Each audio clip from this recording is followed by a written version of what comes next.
여자 쇼트트랙 대표팀이 밀라노 동계올림픽 3000m 계주에서 금메달을 따내며 8년 만에 정상을 탈환했습니다. 이번 대회 우리 선수단의 두 번째 금메달입니다. 내란 우두머리 혐의로 사형이 구형된 윤석열 전 대통령의 1심 판결이 오늘 선고됩니다. 비상계엄 선포 이후 443일 만으로 오후 3시 선고 공판은 MBN을 통해 생중계됩니다. 정동영 통일부 장관이 이번 정부 들어 민간인의 대북 무인기 침투가 4차례였다며 북한의 유감을 나타냈습니다. 재발 방지를 위해 9.19 남북 군사합의 복원을 선제적으로 추진하겠다고 밝혔습니다. 어제 총리로 다시 선출된 다카이치 일본 총리가 국민 사이에서도 논의가 깊어질 것을 기대한다며 개헌 의지를 재차 확인했습니다. 자위대를 헌법에 명기하는 개헌 추진에 속도가 붙을 전망입니다. 다음 소식입니다. 내란 우두머리 혐의로 기소된 윤석열 전 대통령의 1심 선고 결과가 오늘 오후 3시에 나옵니다. 12.3 비상계엄이 선포된 지 443일 만인데요. 이 특검의 구형대로 재판부가 법정 최고형인 사형을 선고할지 주목됩니다. 먼저 박혜빈 기자가 보도합니다. 내란 우두머리 혐의를 받는 윤석열 전 대통령의 1심 선고 공판이 8시간 앞으로 다가왔습니다. 지난 2024년 12월 3일 비상계엄이 선포된 지 443일 만에 내려지는 첫 사법부 판단입니다. 결심 공판에서 내란 특검은 윤 전 대통령에게 법정 최고형인 사형을 구형했습니다. 피고인은 반성하지 않습니다. 이에 피고인 윤석열에게 사형을 구형합니다. 쟁점은 비상계엄 선포가 형법상 국헌문론 목적의 폭동, 즉 내란에 해당하는지 여부입니다. 앞서 한덕수 전 총리와 이상민 전 행정안전부 장관 사건 선고에서 다른 재판부는 비상계엄을 내란이라고 규정했습니다. 무기징역이 구형된 김용현 전 국방부 장관 등 내란 중요 임무 종사 혐의로 기소된 군경찰 지휘부 7명에 대한 선고도 함께 이뤄집니다. 1심 판결이 선고될 서울중앙지법 417호 형사대법정은 30년 전 같은 혐의로 기소된 전두환 전 대통령의 선고가 이뤄졌던 장소이기도 합니다. 오늘 오후 3시 시작되는 윤 전 대통령의 선고 공판은 MBN을 통해 생중계됩니다. 일반 차량 출입 통제 등 서울 법원 종합청사의 보안 강화 조치는 내일 0시부터 정상화됩니다. MBN 뉴스 박혜빈입니다. 오늘 재판에 윤석열 전 대통령이 안 나오는 것 아니냐는 우려가 제기되자 윤 전 대통령 측은 출석 의지를 밝혔습니다. 마지막까지 계몽령을 주장하던 윤 전 대통령이 선고 이후에 어떤 메시지를 낼지도 관심입니다. 이어서 이혁재 기자입니다. 윤석열 전 대통령 측이 내란 우두머리 혐의 선고 기일인 오늘 재판에 출석하겠다는 뜻을 다시 한번 분명히 했습니다. 선고 지연 전략으로 불출석하는 것 아니냐는 우려가 제기돼 왔는데 출석하겠다는 뜻을 말한 겁니다. 선고를 앞두고 입장을 밝힌다거나 의견서를 추가로 제출할 의사가 없다고도 선을 그었습니다. 출석을 분명히 밝힌 만큼 선고 이후에 윤 전 대통령이 직접 메시지를 낼 가능성도 점쳐집니다. 그동안 윤 전 대통령은 내란 우두머리 혐의를 꾸준히 부인하는 주장만 반복해왔습니다. 지난 결심 공판 최후 진술에서도 경고성 계엄, 이른바 계몽령을 꺼내들었습니다. 계몽됐다면서 응원해 주는 걸 보고 내가 울린 비상벨이 그래도 효과가 있구나. 위법한 포고령 작성 등에 대한 책임을 회피하는 듯한 주장도 서슴지 않았습니다. 김용현 장관이 어쨌든 관저에 와서 대국민 담화문 작성해오고 또 포고령 만들어 왔습니다. 거의 고치지 않았습니다. 사형이 구형된 상황에서 선고 결과를 마주할 윤 전 대통령 측이 어떤 말을 꺼낼지에도 관심이 쏠립니다. MBN 뉴스 이혁재입니다. 윤 전 대통령 선고와 관련해 좀 더 짚어보겠습니다. 사회부 황지원 기자 나와 있습니다. 자, 황 기자, 사형이냐 무기징역이냐를 논하기 전에 일단 유죄냐 무죄냐부터 나와야 할 것 같아요. 아예 무죄에 나올 가능성도 있나요? 우선 12상 비상계엄을 내란으로 인정하는지 여부가 관건입니다. 앞선 한덕수 전 총리와 이상민 전 장관에 대한 1심 선고에서 재판부는 계엄은 내란이라고 규정했습니다. 물론 오늘 선고의 재판장은 직위원 부장판사로 두 선고 때와는 다릅니다. 하지만 같은 법원에서 판단이 정반대로 나오는 경우도 상당히 드뭅니다. 또 윤 전 대통령이 계엄을 지시한 증거도 상당하기 때문에 유죄 가능성은 큰 상황입니다. 그렇군요. 일단 내란 우두머리는 사형 아니면 무기징역인데 오늘 선고가 어떻게 나올지 좀 예측이 되나요? 법조계에선 무기징역에 대한 의견이 많습니다. 근거 중에 하나는 우리나라 역사상 유일했던 내란 우두머리 혐의 선고인 1996년 전두환 전 대통령에 대한 1심 선고 형량입니다. 당시 사형이 구형됐고 1심에서 사형이 선고됐는데요. 당시 혐의였던 12.12 군사 쿠데타와 5.18 민주화운동 유혈 진압은 상당한 사망자를 냈잖아요.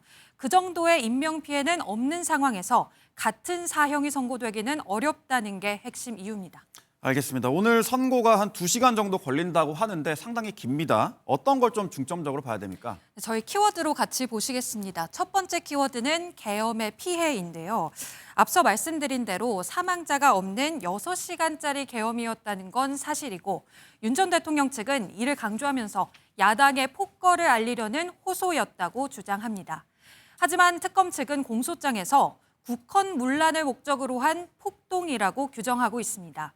사망자가 중요한 게 아니라 12.12 군사 쿠데타와 같은 폭동을 일으켰다는 겁니다. 한덕수 전 총리 선고 때 이진관 부장판사는 민주주의를 뿌리째 흔든다는 점에서 아래보다 위로부터의 내란이 더 위험하다며 친위 쿠데타라고 밝혔는데요. 사실 이 친위 쿠데타는 특검 공소장에도 없는 표현이거든요. 지규현 부장판사도 정치 경제적으로 선진국 수준인 지금의 한국 사회에서 내란을 일으킨 걸 오히려 더 엄중하게 여긴다면 극형이 나올 가능성 있습니다. 네, 그리고 또 하나 이 계엄을 사전에 모의했느냐, 그러니까 언제부터 얼마나 철저히 준비했느냐도 첨예한 쟁점이잖아요. 네, 그래서 다음 키워드는 계엄 준비 언제부터로 준비해 봤습니다.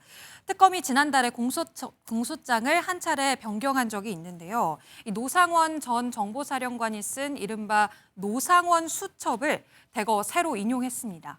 이 수첩에는 군 인사 내용이나 민주당 인사에 대한 체포 계획이 적혔는데요.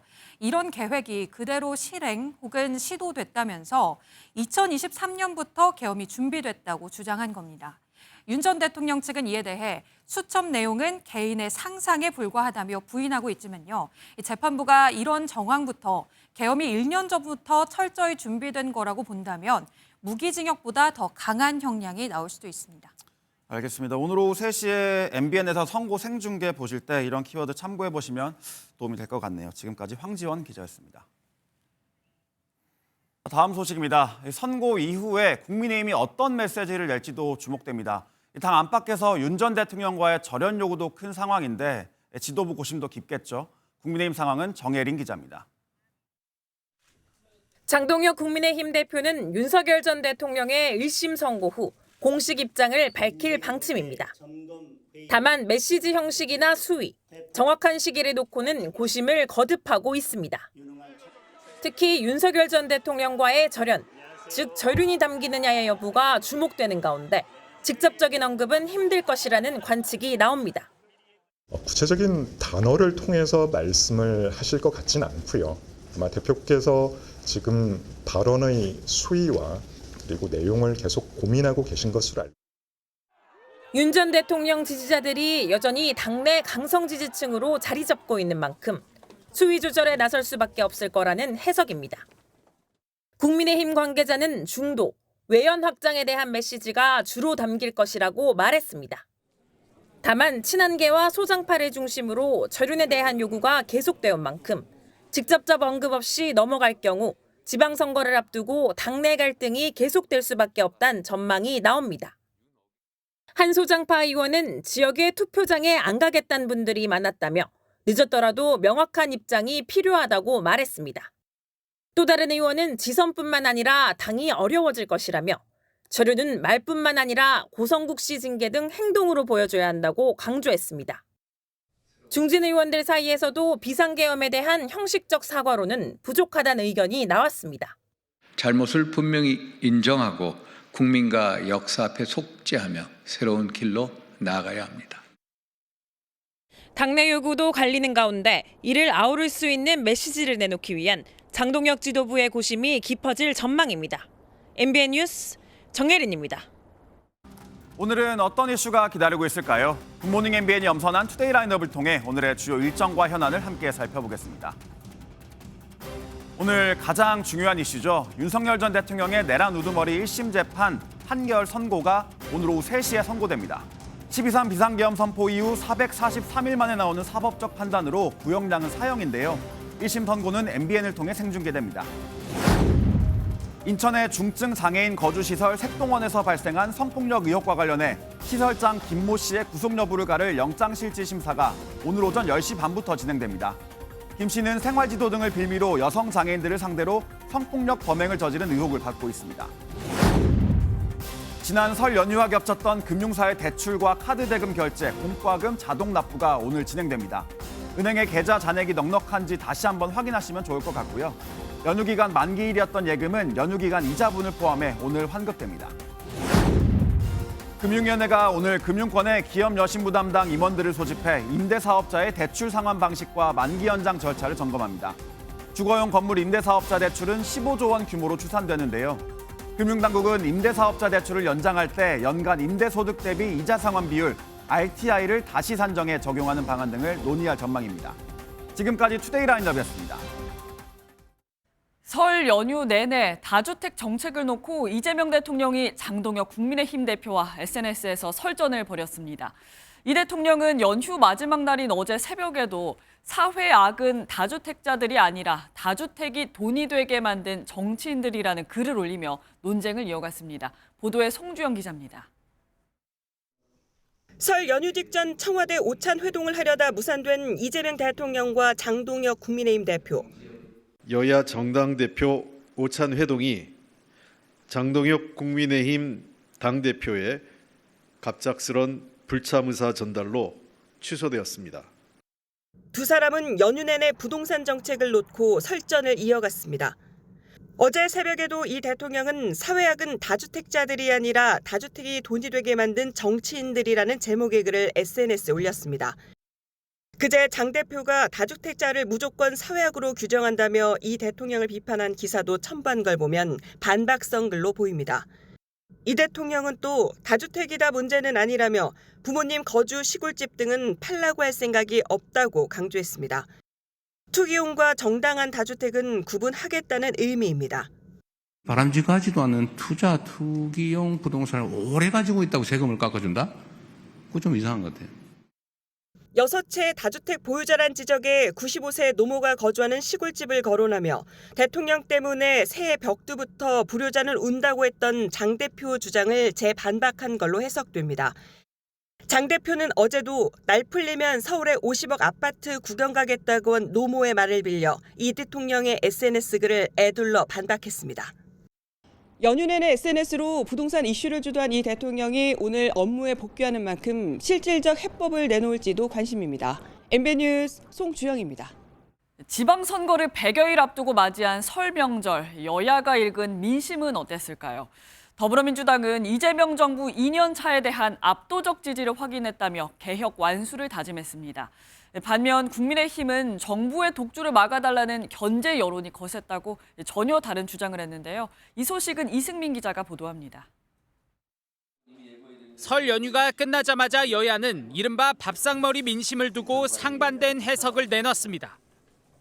민주당은 민생 현장에서 이재명 정부의 국정 운영에 대한 큰 기대감을 읽었다고 주장했습니다. 코스피 5000시대 진입, 부동산 정책에 대한 긍정적 평가와 함께 내란 종식을 위한 사회개혁 요구 목소리 역시 다시 한번 확인했다고 강조했습니다. 망국적 부동산 투기도 반드시 근절해서 부동산에 고여있는 자금이 생산적 투자로 이어지는 머니 무브를 이끌겠습니다. 다만 민생 현장의 체감 경기는 여전히 차갑고 입법 과제 또한 산더미처럼 쌓여 있다며 책임을 야당에 돌렸습니다. 민주당은 오는 24일 본회의부터 민생 법안을 처리하고 다음 달엔 매주 목요일 본회의를 열어 밀린 법안을 속도감 있게 처리하겠다고 예고했습니다. 반면 국민의힘은 민생을 외면한 정부에 대한 불안과 불만이 설 민심의 핵심이었다고 맞받았습니다. 특히 이재명 대통령의 부동산 관련 발언들이 국민 불안을 조장했다는 비판과 함께 입법 폭주에 대한 민심의 경고도 받아들여야 한다고 날을 세웠습니다. 이재명 대통령은 연휴 내내 SNS를 통해 다주택자를 사회악으로 규정하고 국민을 갈라치기 하는 데만 골몰했습니다. 여야 지도부는 전국 단위 현장 행보를 재개하며 설 이후 전국 주도권을 잡기 위한 여론전에 나설 방침입니다. MBN 뉴스 이승민입니다. 이번 6월 지방선거에서 가장 격전지가 될 서울시장 선거. 여야 분위기는 사뭇 다릅니다. 야당 후보군들의 심사숙고가 계속되는 와중에 여당은 출마 선언을 마친 후보만 6명인데요. 여당 후보들은 벌써부터 이색 공약으로 차별화에 나섰습니다. 김태영 기자가 정리했습니다. 최근 정원호 성동구청장이 서울시장 출마를 공식화하며 민주당 서울시장 주요 경선 후보들만 벌써 6명. 여기에 박용진 전 의원까지 출마하면 최소 7명이 될 것으로 보여 과열 분위기가 뚜렷합니다. 더 눈에 띄는 공약, 차별화된 행보가 필요한 시점입니다. 전현희 의원은 1호 공약으로 동대문 DDP 해체를 들고 나왔습니다. 대신 서울 돔을 지어 K-팝 공연, 스포츠 경기를 개최해 연간 10조 원의 경제 효과를 만들겠다는 구상입니다. 오세훈 시장의 대표 업적을 겨냥하면서 정책 논쟁의 불씨를 키워 존재감을 부각하려는 전략으로 보입니다. 직관적인 숫자로 유권자에게 메시지를 선명하게 각인시키려는 움직임도 포착됩니다. 박주민 의원은 공공유통망 구축으로 장바구니 물가 20% 인하를 내세웠고, 서영교 의원과 박홍근 의원은 교통망 개선을 통해 각각 내 집 앞 10분 역세권, 5분 컷 서울로 승부수를 던졌습니다. 민감한 이슈를 해결하는 행보를 보이며 차별화를 꾀하는 모습도 보입니다. 김영배 의원은 직접 전국 장애인 차별 철폐연대 시위 현장에 가서 합승 시위를 선거 전까지 잠정 중단하게 해 갈등 해결 리더십을 어필했습니다. 이재명 대통령이 공개 칭찬한 정원호 성동구청장은 세금이 아깝지 않은 서울을 표방하며 조만간 구체적인 공약을 내놓을 예정입니다. 야권에선 윤희숙 전 의원만 출마 의사를 드러낸 상태로 현역 오세훈 시장은 출마를 서두르지 않을 것이라고 밝혔습니다. 나경원 의원, 신동욱 의원도 출마 후보로 거론되고 있는 가운데 야당에서도 어떤 이색 공약을 내놓을지가 하나의 관전 포인트로 떠오르고 있습니다. MBN 뉴스 김태형입니다. 설 연휴 마지막 날이었던 어제 여러분은 어떻게 보내셨나요? 고향을 뒤로하고 돌아서는 아쉬운 귀경길 풍경부터 연휴 막바지를 즐기려는 나들이객들의 표정을 강세훈 기자가 취재했습니다. 그리운 가족과 작별의 시간. 부모는 아쉬운 듯 손자를 한 번 더 안아보고 떠나는 자식을 한참 동안 쳐다봅니다. 집에 가니까 아쉽고 또 뭐 섭섭하기도 하고 또 이제 다음 만날 날을 또 기다리면서 또 보내줘야죠. 터미널과 기차역에는 다시 일상으로 돌아가는 발길이 이어졌습니다. 오랜만에 사촌 언니 오빠들이랑 만나서 연도 날리고 재밌었고 그 설날 용돈도 생각했던 것보다 많이 받아가지고 좋았어요. 섬에서 명절을 보낸 사람들도 발길을 재촉합니다. 손에는 어머니가 챙겨준 보따리로 가득합니다. 친정 엄마가 이제 해주시는 나물에 밥 비벼 먹고 갈비찜도 먹고 회도 먹고. 고향을 떠나 삼터로 돌아온 사람들의 얼굴엔 아쉬움과 그리움이 함께 묻어납니다. 올 명절에는 다 같이 만날 수 있어서 너무 반가웠고요. 네, 조만간 또 찾아뵙도록 하겠습니다. 가족 모두 사랑합니다. 봄처럼 포근했던 연휴 마지막 날, 전국 유명 관광지는 가족 단위 나들이객들로 붐볐습니다. 시간이 너무 금방 가서 너무 아쉬웠고요. 그리고 내일 또 다시 출근해야 되는데 오고 가는 길은 비록 힘들었지만 가족의 따뜻한 사랑이 있어 명절은 언제나 푸근합니다. MBN 뉴스 강세훈입니다. 네, 이렇게 닷새간의 설 연휴가 끝나고 오늘 다시 일상으로 돌아왔습니다. 오늘은 눈이 녹아 비가 된다는 절기상 우수지만 아침 출근길엔 다시 영하권 추위가 찾아오는데요. 자세한 날씨 소식 최하원 기자가 전해드립니다. 설 연휴 뒤 첫 출근길인 오늘 아침, 쌀쌀한 공기가 옷깃을 여미게 합니다. 절기상 우수, 본격적인 봄의 문턱이지만 이름이 무색할 만큼 한기가 남아 있습니다. 서울의 아침 기온은 영하 3도, 바람이 더해지며 체감 온도는 영하 5도 안팎까지 내려갔습니다. 낮 동안에는 서울이 7도, 남부지방은 10도 이상으로 오르며 일교차가 크게 벌어지겠습니다. 현재 경북 내륙과 경남 중동부 지역을 중심으로 건조특보가 발효 중인 가운데 그 밖의 지역들도 점차 대기가 건조해질 전망입니다. 당분간 경상권을 중심으로 대기가 매우 건조하겠고 그 밖의 지역도 차차 건조해지겠으니 산불 및 각종 화재 예방에 각별히 유의하시기 바랍니다. 내일도 일교차가 큰 초봄 날씨가 이어질 것으로 예상돼 건강관리에 더욱 유의할 필요가 있겠습니다. 이번 주말은 날씨가 한층 더 포근해져 아침에도 영상권에서 출발해 한낮에는 20도가 가까운 온화한 날씨가 전망됩니다. MBN 뉴스 최하원입니다. 이 시각 주요 뉴스입니다. 내란 우두머리 혐의로 사형이 구형된 윤석열 전 대통령의 1심 판결이 오늘 선고됩니다. 비상계엄 선포 이후 443일 만으로 오후 3시 선고 공판은 MBN을 통해 생중계됩니다. 정동영 통일부 장관이 민간인의 대북 무인기 침투에 유감을 표명하며 9.19 남북 군사합의 복원을 추진하겠다고 말했습니다. 국방부는 유관부처 미 측과 협의해 비행금지 구역 설정 등 9.19 군사합의 일부 복원을 검토하고 있다고 밝혔습니다. 중국 후베이성 상양시의 한 폭죽 판매점에서 화재에 이은 폭발 사고가 발생해 12명이 숨졌습니다. 앞서 지난 15일에는 동부 잠수성의 한 폭죽 판매점에서 폭발 사고가 발생해 8명이 숨지고 2명이 다쳤습니다.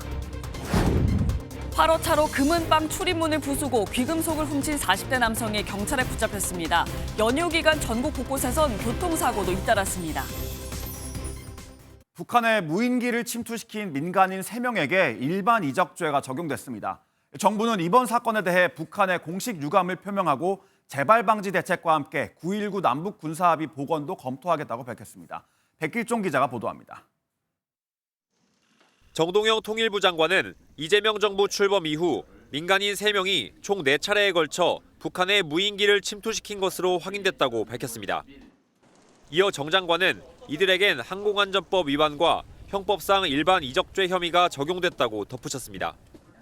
정 장관은 이번 사태와 관련해 북측에 다시 한번 공식적으로 유감을 표명했습니다. 이런 일이 발생한 것에 대해 정부는 매우 엄중하게 인식하고 있으며 북측에 대해 공식적인 유감을 표하는 바입니다. 이번 브리핑은 지난 13일 김여정 북한 노동당 부부장이 무인기 재발 방지 대책을 요구한 지 닷새 만에 이뤄졌습니다. 정 장관은 재발 방지를 위해 항공안전법상 처벌 규정을 강화하고 남북관계 발전법에 무인기 침투 금지와 군사적 긴장 고조 행위 금지 조항을 신설하겠다고 밝혔습니다. 또 우발적 충돌 방지를 위해 비행 금지 구역 설정 등을 포함한 9.19 남북 군사합의 복원도 선제적으로 검토 추진하겠다고 강조했습니다. 2018년에 체결된 9.19 남북 군사합의에 따르면 공중 분야에서 군사 분계선을 따라 남북으로 최대 40km 범위의 비행 금지 구역이 설정됩니다. 다만 우리 측이 먼저 비행 금지 구역을 복원할 경우 대북 감시, 정찰 활동이 제약을 받을 수 있다는 우려도 나오고 있습니다.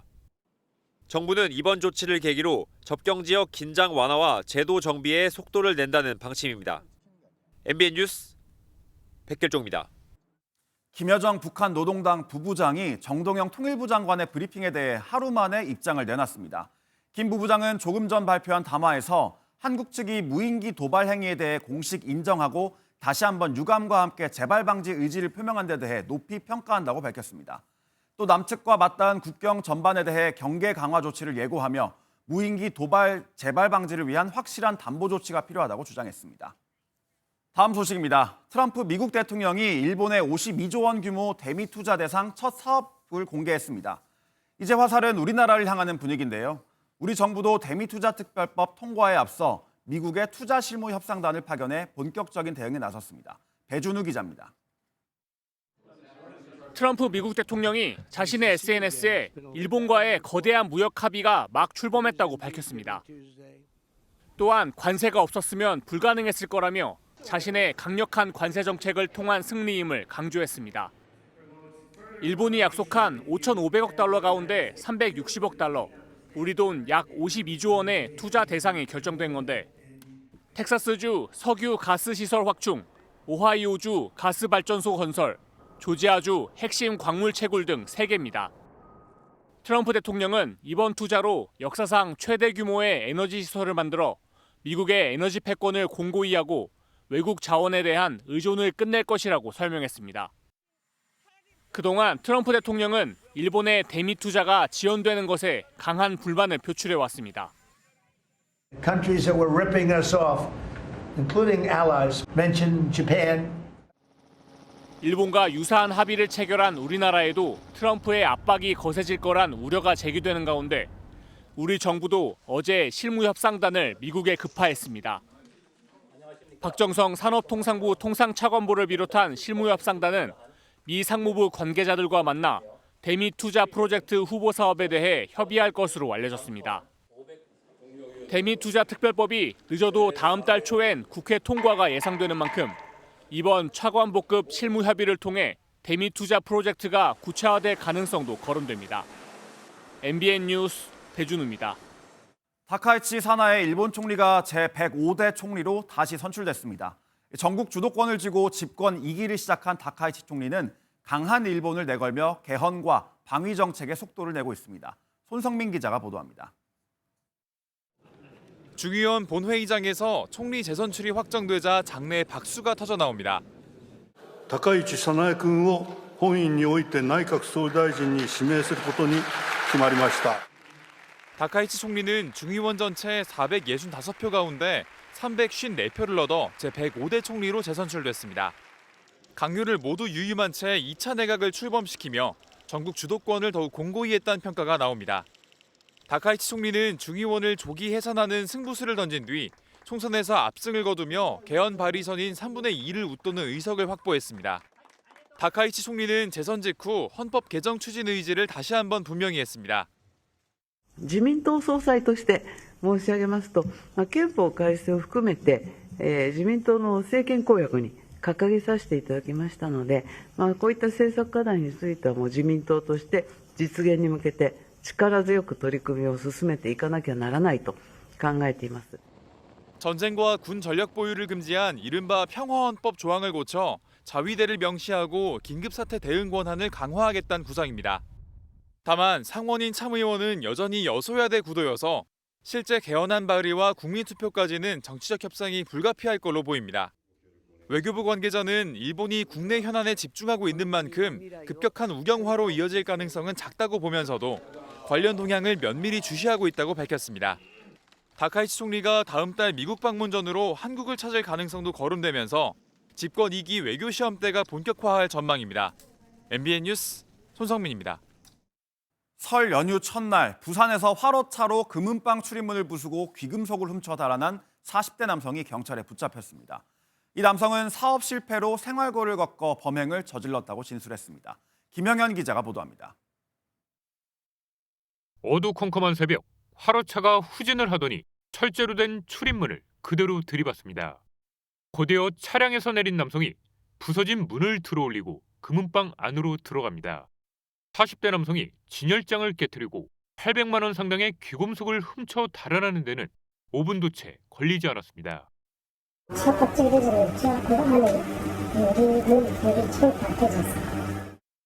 남성은 범행 20분 전 3km 떨어진 곳에서 정차돼 있던 1.2톤 화로차를 훔쳤습니다.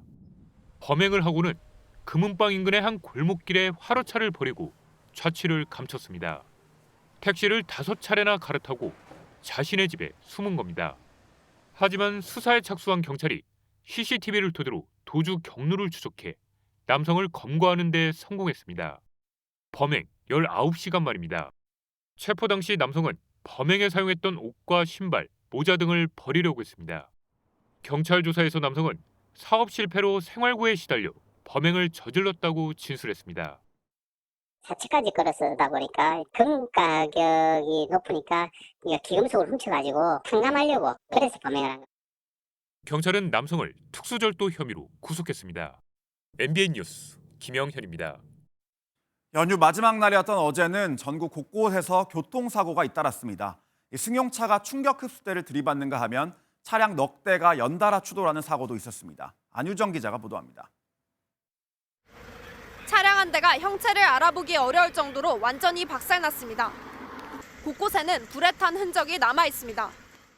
어제 오후 2시 반쯤 충북 청주의 한 고속도로에서 승용차가 충격 흡수대를 들이받았습니다. 충돌 직후 충격으로 차량에 불이 났지만 다행히 운전자와 탑승자 2명은 스스로 대피해 인명피해로 번지지 않았습니다. 경찰은 운전 미숙으로 사고가 발생한 것으로 보고 있습니다. 갓길에 차량이 멈춰 있고 소방대원들이 도로 주변을 통제합니다. 어제 낮 12시쯤 서해안고속도로 서울 방향 전북 부안휴게소 근처에서 차량 넉 대가 연달아 추돌하는 사고가 났습니다. 경찰은 1차로로 달리던 SUV가 앞을 제대로 보지 않으면서 앞서가던 차량을 들이받았고 이 충격으로 튕겨나온 차량이 앞서가던 승용차와 옆 차선에 있던 또 다른 SUV를 연달아 추돌하며 사고가 난 것으로 보고 있습니다. 당시 차량들이 서행하고 있어 다친 사람은 없었지만 사고 여파로 전북 구간 정체가 빚어졌습니다. 이보다 앞서 부산 영도의 한 아파트 야외 주차장에서는 70대 운전자가 주차된 차량 7대를 들이받았습니다. 착오로 브레이크 대신 가속 페달을 밟았다는 운전자 진술을 토대로 경찰은 정확한 사고 원인을 조사할 방침입니다. MBN 뉴스 안유정입니다. 취업은 했니라는 말, 명절에 청년들이 가장 듣기 싫은 잔소리 중 하나죠.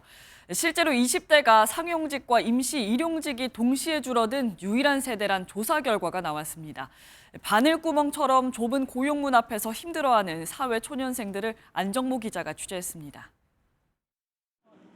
취업을 준비하는 27살 김윤종 씨는 설 연휴에도 이력서를 고쳤습니다. 대기업은 물론 중소기업 입사도 쉽지 않습니다. 요즘 같은 경우는 중소기업에서는 생각보다 연락이 늦게 오거나 안 그러면 서류 탈락이 좀 빈번해지고 있습니다. 공무원 취업 시장도 얼어붙은 상태입니다. 이게 TO가 전부거든요. 사실 올해 국가직 그 TO가 1월 2일에 났는데 작년보다 100몇 명이 줄은, 그러니까 100명 정도가 줄은 거예요.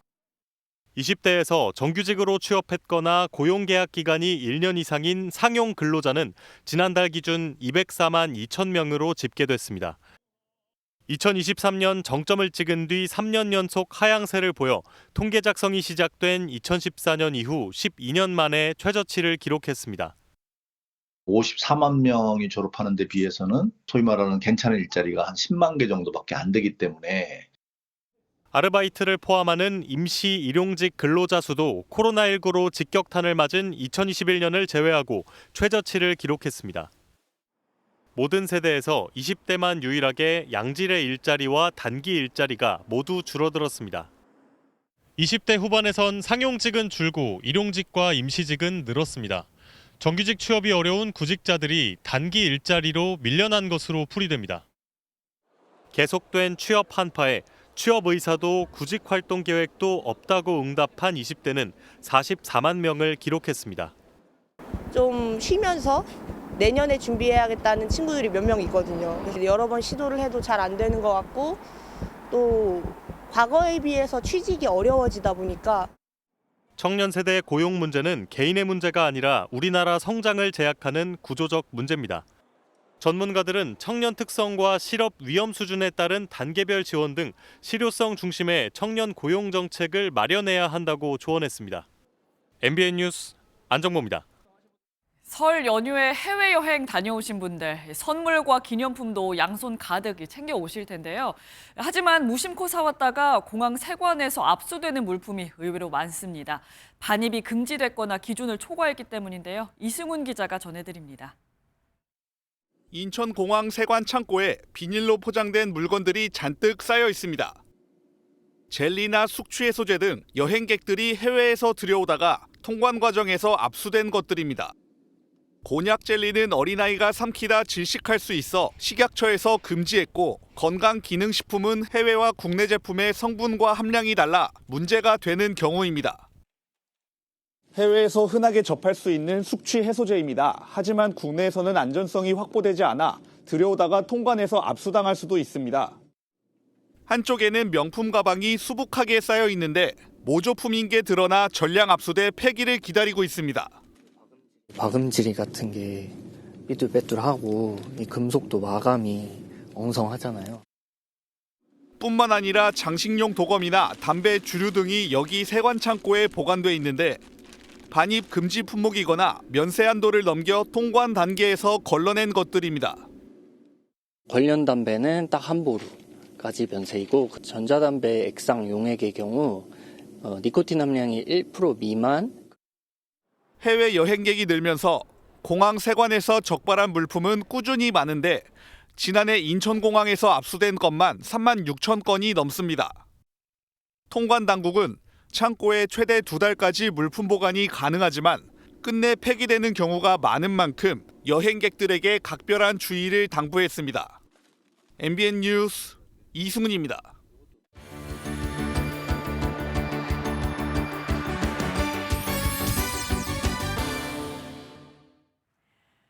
굿모닝 월드입니다. 설 연휴 잘 보내셨나요? 홍콩의 대표 관광 명소인 빅토리아 항구에서도 음력 1월 1일 춘절을 맞아 불꽃놀이가 펼쳐졌습니다. 함께 감상해 보시죠. 무수히 터지는 폭죽이 밤하늘을 수놓습니다. 마천루에서 쏟아지는 빛과 더불어 달리는 말을 보여주는 전광판은 병오년 말의 해가 온 걸 실감나게 해줍니다. 춘절을 맞이한 홍콩에서 말의 해를 주제로 불꽃놀이가 펼쳐졌습니다.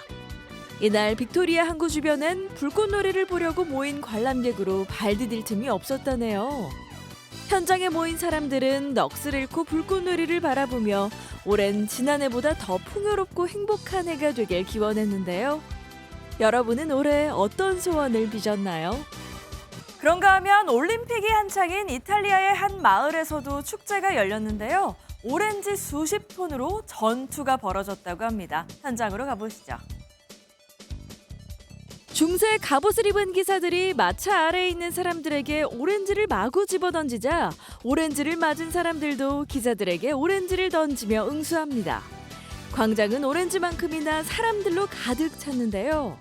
이탈리아 북부의 이브레아 마을에서 열린 카니발의 하이라이트, 오렌지 전투가 열린 겁니다. 오렌지 전투는 서기 1200년경 영주의 폭정에 대한 반란에서 기원했다고 하는데요.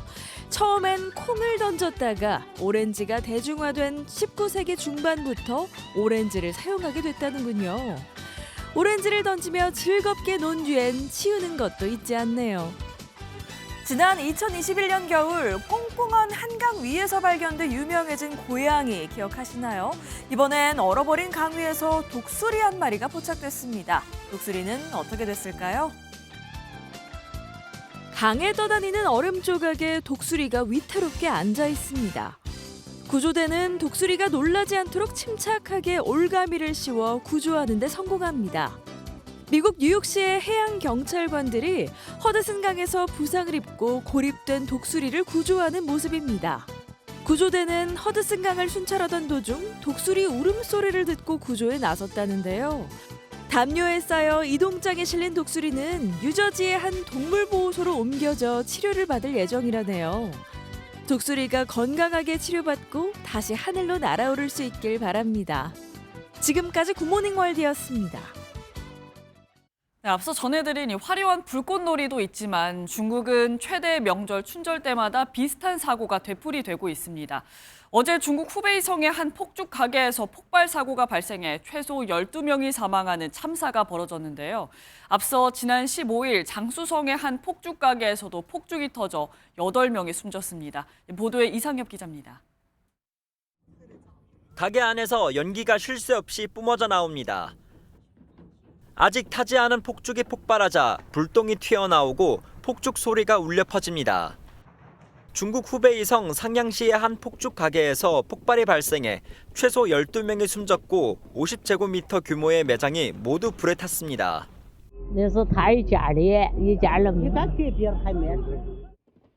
도로 한편에서 새까만 연기가 올라옵니다.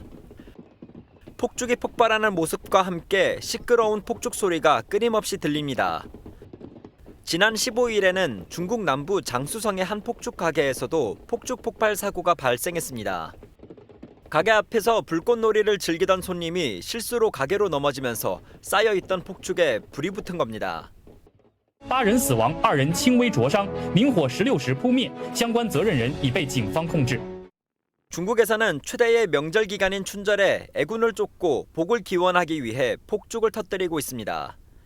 화재와 폭발 사고가 매년 발생하는 가운데 중국 당국은 매장 인근에서 시범 발사를 하거나 담배를 피우지 말라고 당부하고 있습니다.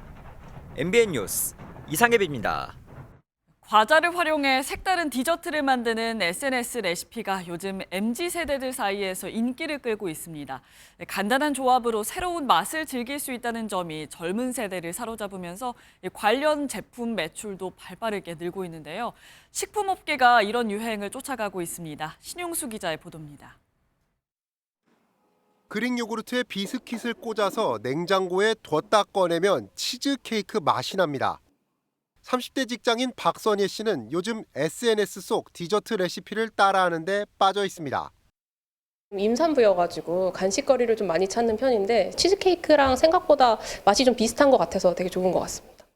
레시피가 유행한 최근 2달 동안 해당 과자의 매출은 한 해 전보다 40% 가까이 올랐습니다. 편의점도 이 레시피를 따라 요구르트에 비스킷을 꽂은 디저트를 출시했습니다. 디저트 레시피 유행은 최근 대세로 떠오른 두바이 쫀득 쿠키를 통해서도 엿볼 수 있습니다. 주재료인 카다이프 품귀 현상이 벌어지자 제과 업체들은 SNS에 자사 제품으로 대체한 레시피를 영상으로 올리며 눈길을 사로잡고 있습니다. 즉각적인 반응과 함께 단기적인 매출 상승으로 이어지는 경우가 잦은 편입니다.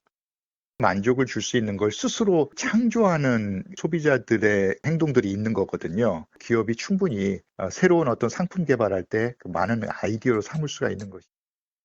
MZ세대들의 놀이로 시작된 디저트 레시피가 지금은 업계 매출의 최대 50%를 넘을 정도의 큰 영향력을 끼치고 있습니다. MBN 뉴스 신용수입니다.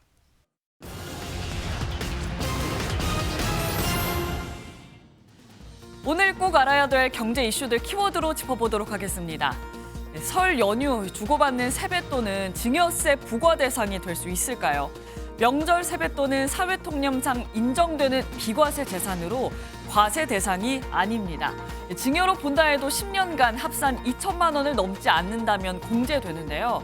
하지만 부모가 자녀의 세뱃돈으로 주식 투자를 할 경우 이를 재산으로 불리려는 행위로 보게 돼 증여세를 물 수도 있습니다. 코스피가 5,500포인트를 넘는 등 상승세를 이어가면서 설 연휴가 끝나고도 이 상승세를 이어갈지 궁금한 분들 많으실 텐데요. 최근 10년간 설 연휴 직후 5거래일간 코스피 등락률을 비교한 결과 상승한 연도수도 5회, 또 하락한 연도수도 5회로 반반이었습니다. 이로써 연휴에 악재가 발생하는 걸 피하기 위해 연휴 직전 주식을 팔았다가 연휴 이후 다시 매수에 나서면서 지수가 오른다는 이른바 명절 효과는 사실상 없다는 게 드러났습니다. 1년 전 추첨한 로또 복권 1등 당첨금이 오늘부로 지급 기한이 마감되는데요. 아직까지 주인을 찾지 못하고 있습니다. 서울 강북구의 한 판매점에서 발행된 1등 당첨금은 12억 8,400만여 원. 경북 김천시의 한 편의점에서 팔린 같은 회차 2등 당첨금은 4,400만여 원인데요. 오늘까지 당첨금을 수령하지 않을 경우 당첨금은 복권 및 복권기금법에 따라 전액이 복권기금으로 다시 귀속됩니다. 지금까지 굿모닝 경제였습니다. 다시 일상으로 돌아온 날이자 절기 우수인 오늘은 아침 공기가 꽤 차갑습니다. 그래도 낮에는 기온이 크게 오르면서 일교차가 크겠는데요. 특히 충남 계룡은 하루 새 기온차가 20도 이상 벌어지겠습니다. 기온은 더 오르겠습니다. 내일과 모레는 낮 기온이 10도를 훌쩍 웃돌 텐데요. 특히 토요일에는 한낮 기온이 17도까지 올라서 4월 중순처럼 포근하겠습니다. 다시 영남 지방으로는 건조특보가 내려졌습니다. 바람도 강하게 불면서 화재 위험이 큰 만큼 계속해서 불씨 관리 잘해주셔야겠습니다. 이 시각 현재 기온을 보면 서울이 영하 3.3도, 춘천이 영하 7.8도, 대구 영하 4.5도로 어제보다 1에서 5도가량 낮습니다. 낮 기온은 서울이 7도, 대전이 11도, 부산과 창원은 12도까지 오르겠습니다. 일요일 새벽부터 오전 사이에는 전국 곳곳에 비가 내리겠습니다. 다음 주 화요일에는 전국에 비나 눈이 내릴 전망입니다. 날씨였습니다. 이번 설 명절에 여러분 댁의 밥상 민심은 어땠습니까? 제 주위에선 정치 얘기보단 가족 얘기, 먹고 사는 소박한 얘기를 주로 했다고 합니다. 정치권이 어떤 민심을 어떻게 들었을지 알 수는 없지만 아전인수만 난무하지 않길 기대해봅니다. 네, 오늘 저희가 준비한 소식은 여기까지입니다. 오늘도 건강하고 행복한 하루 보내시기 바랍니다. 고맙습니다.